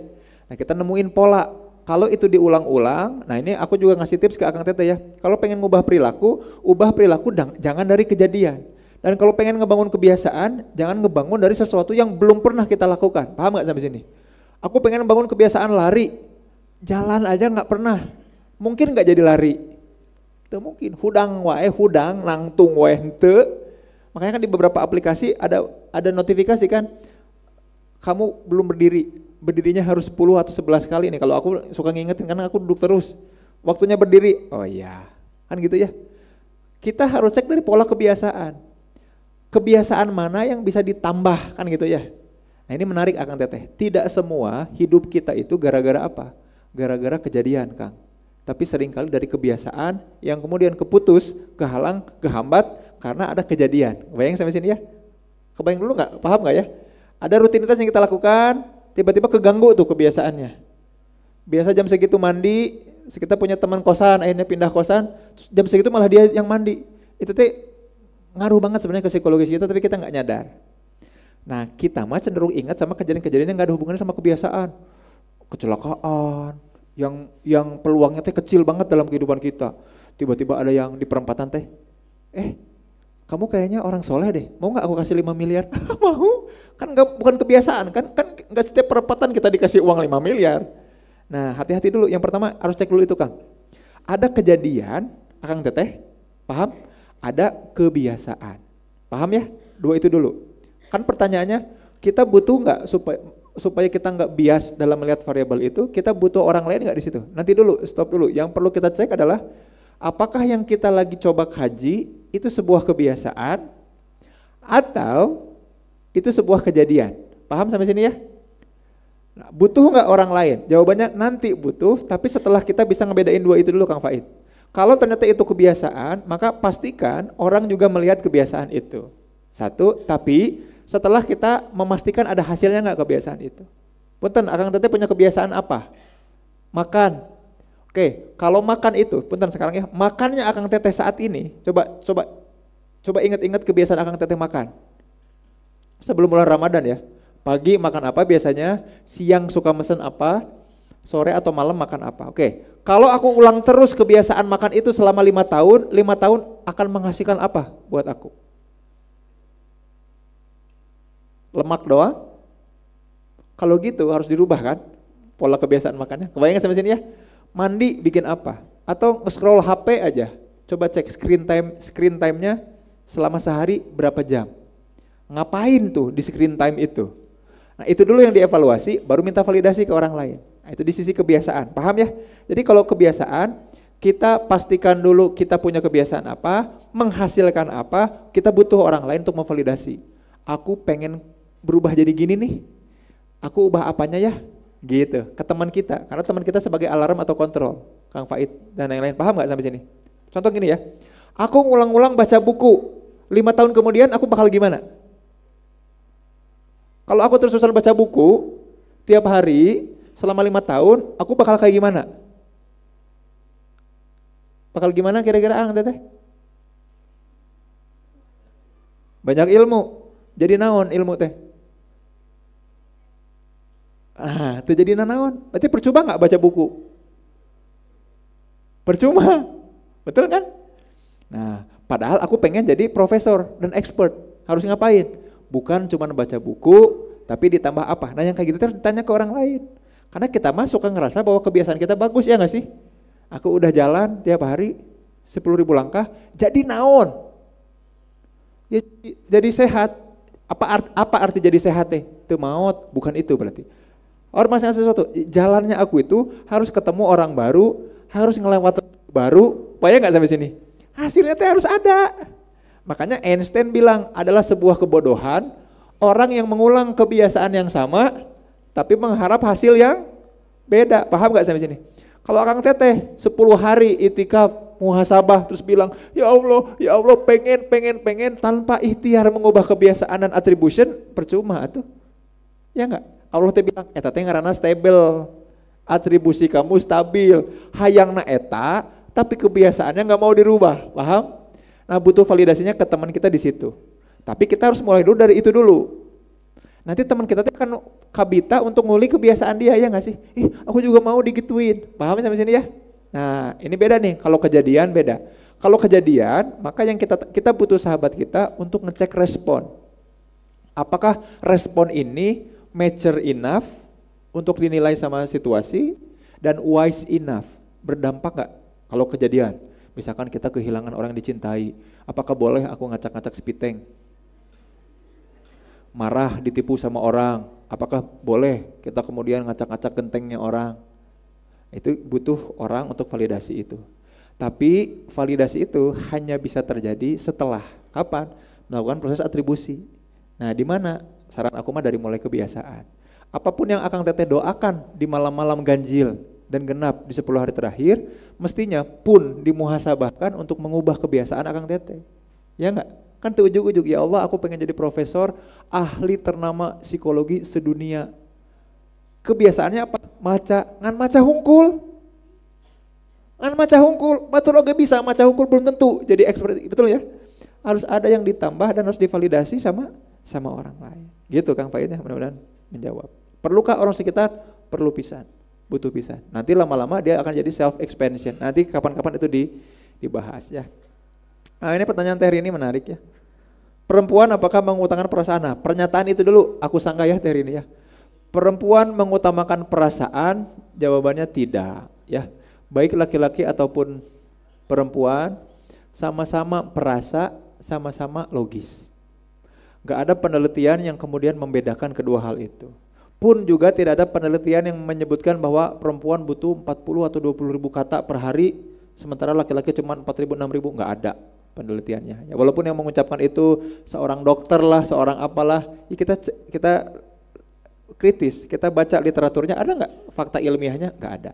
Tidak ada perbedaan antara laki-laki dan perempuan dari sisi pikiran dan juga perasaan. Kalau perempuan disebut tidak logis, kenapa yang ranking 1 di SD, SMP, SMA seringnya perempuan? Dan laki-laki ngejawab ulangan atau ujian dengan perasaan, ya enggak? Da asa iya nya, asa nama jawabanna teh. Atau laki-laki lebih perasa atau kayak gitu mah. Bener enggak sih? Ya kan? Faktanya tapi kan enggak gitu ya. Ya ini mah fakta-faktaan aja, mana faktanya? Makanya fakta ilmiahnya mana? Atau lihat lingkungan kita aja, kenapa yang ranking 1 yang para pintar perempuan? Yang IQ-nya tinggi, yang logikanya jalan, ya enggak? Kalau lelaki selogis itu kenapa selingkuh? Kalau selogis itu kan, kalau selogis itu, apa rasa yang mau dicari? Kan bingung, ya teka jawab. Atribusi kan kita nggak nyampe kalau mikirin batur mah. Tapi pernyataan itu yang mau aku sanggah dulu. Perempuan mengutamakan perasaan, jawabannya enggak dulu itu ya. Nah tapi kalau seorang ibu mengalah, oh iya itu mah. Bukan cuma seorang ibu mengalah ya. Bahkan kebanyakan dari kita pun kemudian, tapi kalau peran ibu itu mah ada penelitiannya. Makanya ada beberapa, ini aku lagi ngebimbing mahasiswa yang lagi tesis, yang ngerjain tesis, topiknya tentang itu. Terjadi perubahan peran dan tanggung jawab perempuan sebelum dan setelah menikah. Setelah menikah teh, pemendaman dan pendendaman perempuan tuh lebih tinggi. Sementara laki-laki pengabaian dan pembiaran setelah jadi suami atau kepala keluarga malah makin tinggi. Kebayang ya?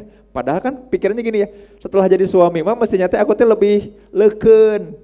Leukeun teh apa tekun, mau ngebantu, ikut turun, lama-lama jadi kayak gini. Sok coba cek aja, laki-laki tuh terserah bunda, terserah kamu aja, gimana kamu aja. Itu tuh ciri pengabaian itu teh, pembiaran. Apakah itu logis? Itu kan perasaan. Aku nggak mau menyakiti hati kamu, kan gitu kan? Jadi mengabaikan. Nah ini nggak tegaan, ya udahlah, ku aku kata perempuan teh. Komunikasinya jadi nggak bagus. Teteh ini tuh banyak terjadi di konseling pernikahan ya. Aku nge-handle banyak banget tiap tahun konseling pernikahan tuh.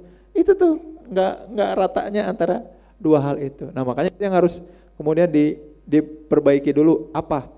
Yuk jadi orang yang membiasakan diri untuk mengemukakan pikiran, perasaan, dan pendapat tanpa berlatih nih melukai pikiran, perasaan, pendapat orang lain.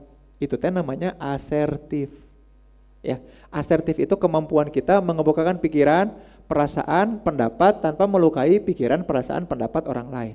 Karena sekalinya ditekan atau ditahan, manjang dan jadi keturunan. Jadi kode genetik. Makanya anak kita pendiam. Bukan pendiam karena pendiam cicingan, tapi dia nggak terbiasa untuk mengekspresikan, bahkan bingung, ini teh rasanya apa? Gak boleh ya. Kalau dilarang teh aku jadi harusnya merasakan apa? Bagaimana cara aku merespon kalau aku dilarang melakukan sesuatu? Kalau aku ditegur teh gimana? Kan gak diajarin caranya. Kan orang di luar negeri mah gak gitu, ekspresif ya enggak? Kalau orang teteh lihat nih film Adolescence kemarin, ekspresif ke gurunya, nggak ngerti tanya. Ini kan kita mah mau nanya takut dianggap pengganggu kan sama orang lain gitu ya. Akang teteh pernah nggak? Ini mah mungkin aku aja ya, nggak tahu akang teteh mah. Aku dulu suka nyinyir ngejulidin orang yang kalau guru udah bilang, ya itu aja materi dari saya, ada yang mau ditanyakan, ada yang ngacung. Aing mabet nanya. Kan kudu balik ya enggak? Harusnya kan pulang, bayang ya. Tapi juga salah gurunya juga kan ya. Kenapa momen bertanyanya itu hanya di akhir dan bilang setelah selesai ya enggak sih? Kan kita ekspektasinya pulang, bener kan? Itu tuh ciri bahwa tadi jangan-jangan kita tidak terbiasa untuk berpikir, mengemukakan pikiran, perasaan secara asertif ya. Tapi tadi pertanyaannya gimana ya caranya supaya tidak terlihat egois dan ambisius? Latih itu. Jadi enable untuk bisa mengungkapkan pikiran, perasaan, dan pendapat.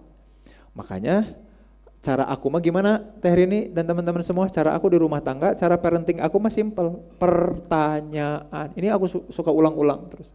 Tips yang paling mudah, shortcut untuk kita bisa parenting yang bagus adalah dengan cara apa? Bertanya. Aku mah gak pernah tuh, Teteh ambilin handphone, gak pernah. Teteh mau gak ngambilin papa HP?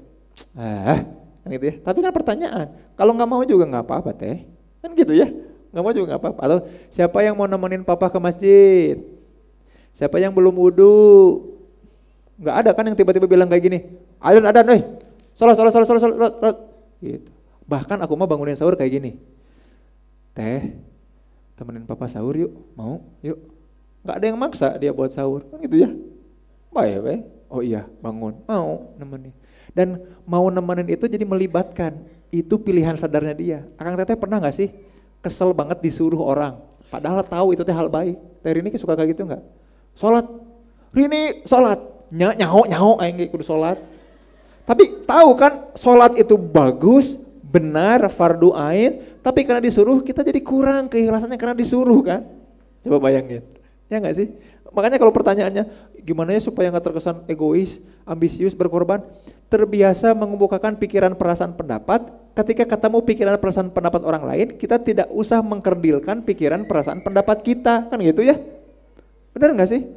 Akang teteh suka tersinggung nggak kalau ada perbedaan pendapat? Kalau masih tersinggung, itu ciri bahwa aku tidak terbiasa disanggah. Jadinya hoream lah orang mah, ributkeun weh. Aku ya kalau konseling rumah tangga selalu bilang pada pasangan ini, ributin aja. Akang teteh kalau ngecek Sirah Nabawiyah, tafsir Ibnu Hisham dari Ibnu Hisham, Samail Al-Muhammadiyah, Zadul Ma'adnya Ibnu Qayyim Al-Jauziyah, ada disebutkan di situ Rasul dan istri itu tuh berbeda pendapat, perdebatan terjadi gitu.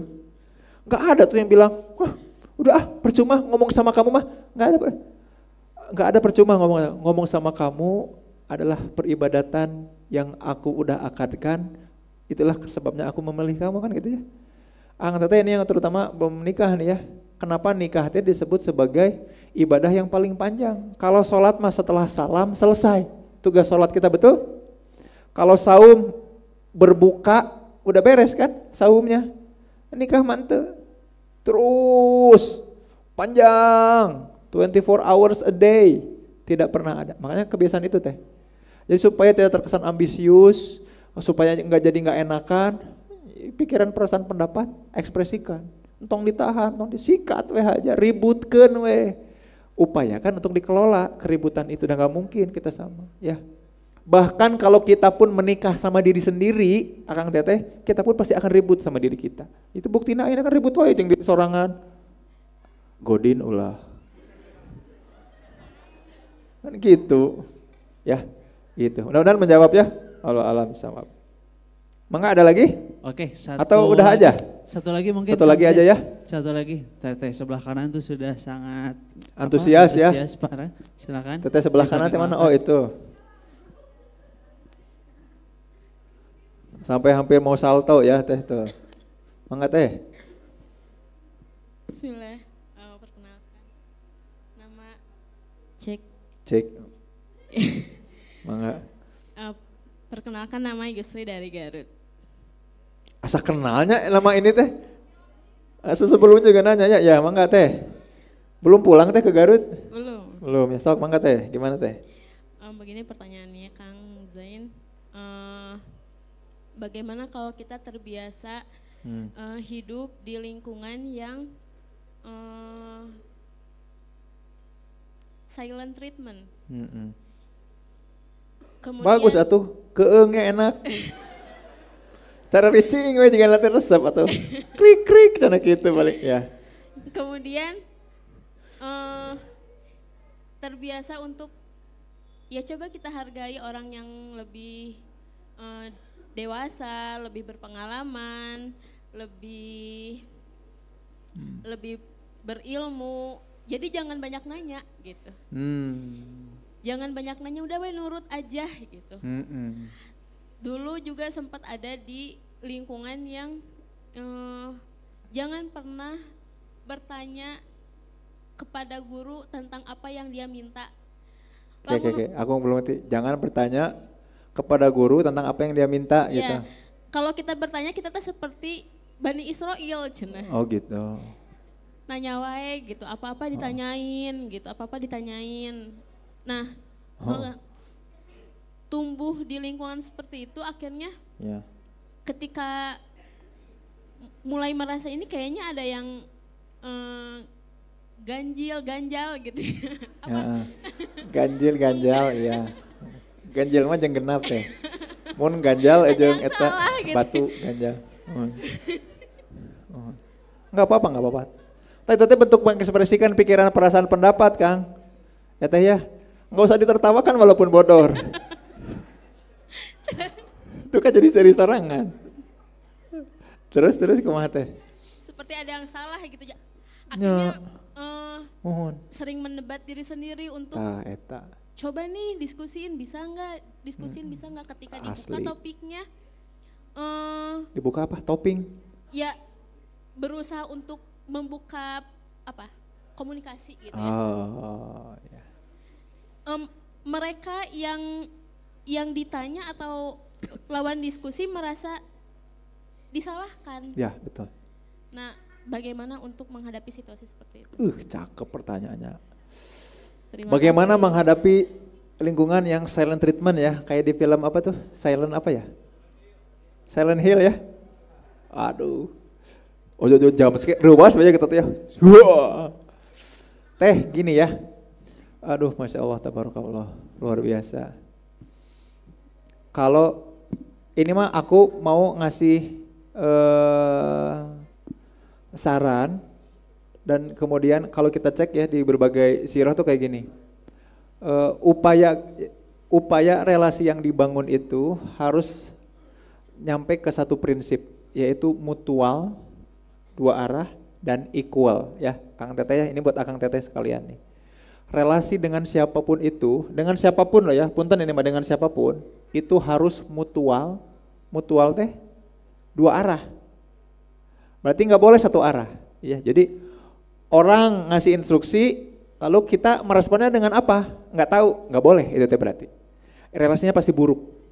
Maka cek di sejarah manapun, bahkan relasi antara Allah dengan hamba, Nabi Adam dengan Allah, iblis dengan Allah gitu ya, yang power distance-nya jelas, yang relasi kuasanya jelas, itu tuh gimana? Itu teh ada mutual, dua arah, coba bayangin. Makanya ada yang aku suka ulang-ulang, Robi arini kaifatul mauta, Nabi Ibrahim ngobrol sama Allah. Ya Allah, itu kan dua arah, tak bayangin. Nabi Musa, dua arah. Mutual, itu yang harus dilakukan. Yang kedua adalah apa? Bukan cuma dua arah, tapi equal. Equal teh apa? Setara. Kalau ternyata orang tua dulu melakukan, atau lingkungan kita yang senior, yang sepuh di sekitar kita melakukan hal itu kepada kita, jangan salahkan mereka dan jangan berlemah diri karena aduh udah lingkungan aku kayak gitu, aku gak punya kuasa. Enggak, justru dimulai dari kita kepada siapa? Terhadap mereka, karena mereka mah gak punya referensi kan gitu ya. Makanya gini, Akang Teteh kalau ngelihat guru-guru atau dosen-dosen cara ngajarnya, nah sih kayak gitu ngajar teh kayak nggak asik, karena itulah referensi mereka diajarkan oleh gurunya, paham nggak sampai sini? Kebayang ya, relevan apa enggaknya kan belum tentu. Nah makanya ada mutual dan equal itu penting. Maka apa yang perlu dilakukan? Kang nah hese Kang, aku nanya dianggap menyanggah, dianggap tersopan. Maka apa yang dilakukan? Dibalikin, lakukan lalu minta respon. Kebayang nggak maksudnya? Jadi apakah ini yang tepat aku lakukan? Kebayang gak teh? Tong loba omong di keluarga yang tara ngomong. Benar gak? Tong loba omong di keluarga yang tara omong tapi banyak doing, lalu minta feedback dari apa yang dilakukan. Mah ieu teh bener teh nya ciga kieu. Henteu atuh lain, oh kumaha atuh, nah gitu. Jadi bukan pertanyaan untuk menyanggah dan mempertanyakan, kebayang ya?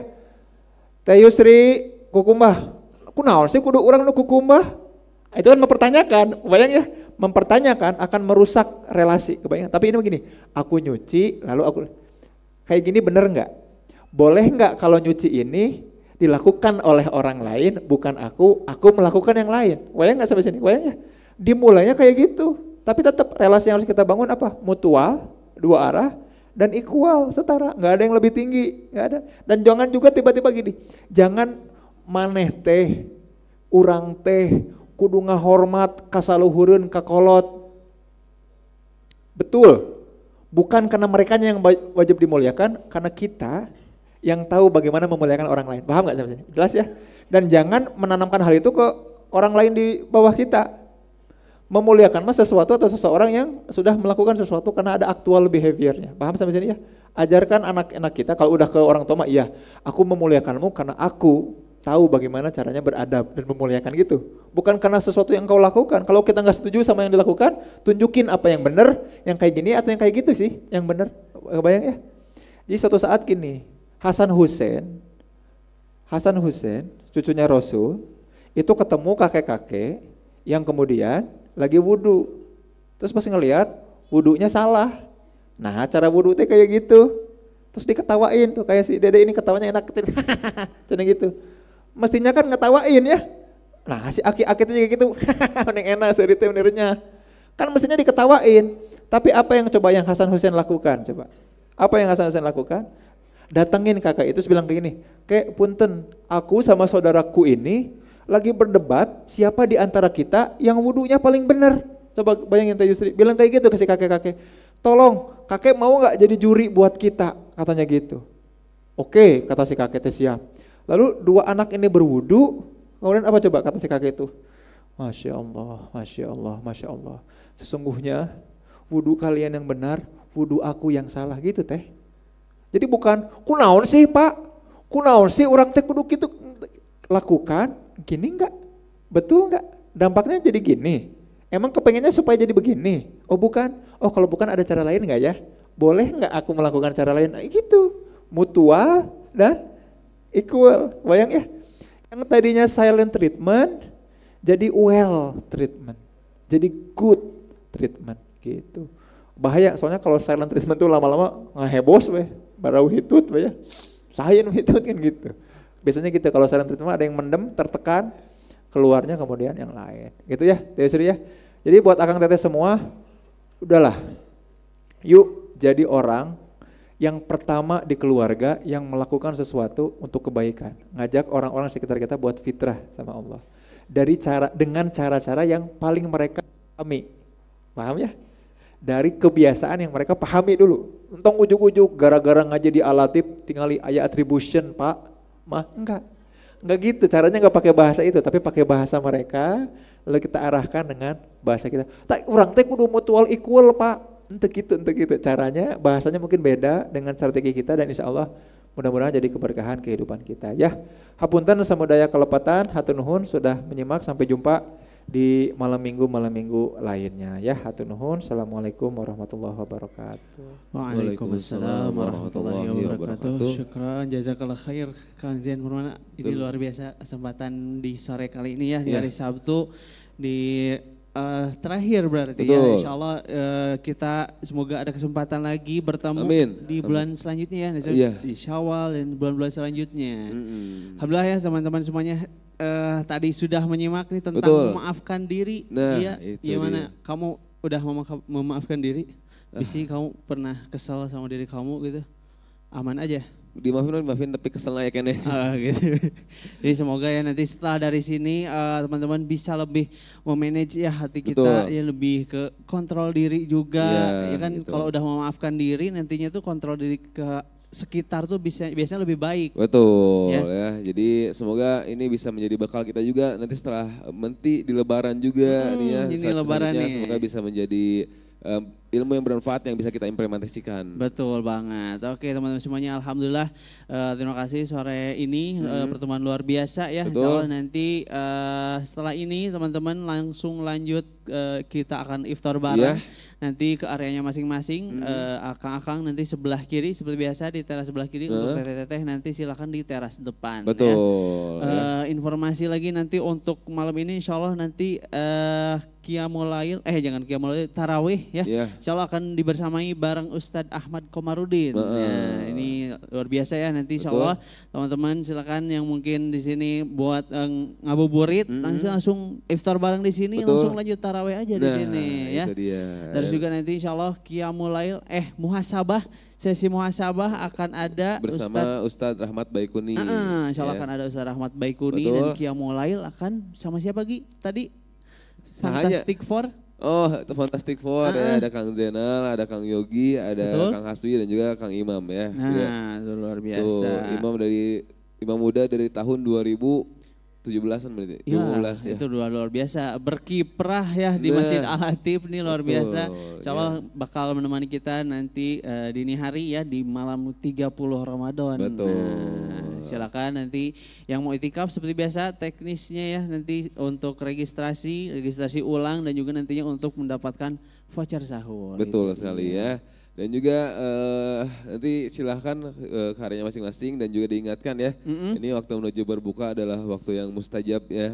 Jadi buat teman-teman silahkan bisa memanjatkan doanya sesuai dengan hajatnya masing-masing. Dan juga karena ini kita mau masuk ke hari ke-30 nih ya.